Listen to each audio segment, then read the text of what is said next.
Addio alle tradizionali sagre d'ottobre in 4 comuni dei Colli Euganei, una scelta condivisa, anche se dolorosa, che ha messo insieme i territori di Teolo, Torreglia, Galzignano Terme e Arqua Petrarca. Una fiera come quella, io parlo per la fiera di Bresseo, dove abbiamo un ampio spazio di manovra, una piazza ampia con quattro varchi d'ingresso, andare a controllare e verificare puntualmente il rispetto delle regole sarebbe stato decisamente difficile, se non dire impossibile. Per l'accesso all'area della sagra è necessario il controllo del Green Pass, la misurazione della temperatura, misure necessarie ma onerose che hanno convinto i 4 comuni.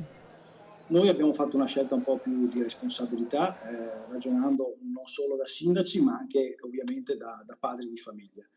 C'è stato poi un confronto in queste ultime settimane anche con chi la fiera la vive, la anima storicamente, quindi con le associazioni del nostro territorio, la Proloco, le parrocchie, che da subito ci hanno manifestato anche loro le loro perplessità. Il Covid ferma in questi comuni anche il Luna Park per i più piccoli, rispondendo a questa domanda. E con che serietà andiamo a permettere ai nostri ragazzi di andare al pomeriggio all'interno di un Luna Park tutti assieme appassionatamente, mentre al mattino la scuola ci impone rispetto delle regole, il distanziamento sociale, la mascherina, anzi addirittura forse anche l'impossibilità di fare la ricreazione con compagni che non siano della stessa classe. Quindi delle restrizioni estremamente severe al mattino e poi tutti amici appassionatamente sulle giostre al pomeriggio. Non ci è sembrato serio.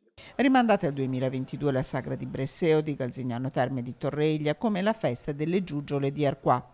Si farà invece in formato Covid la festa dell'uva e del vino a metà settembre a Vo'.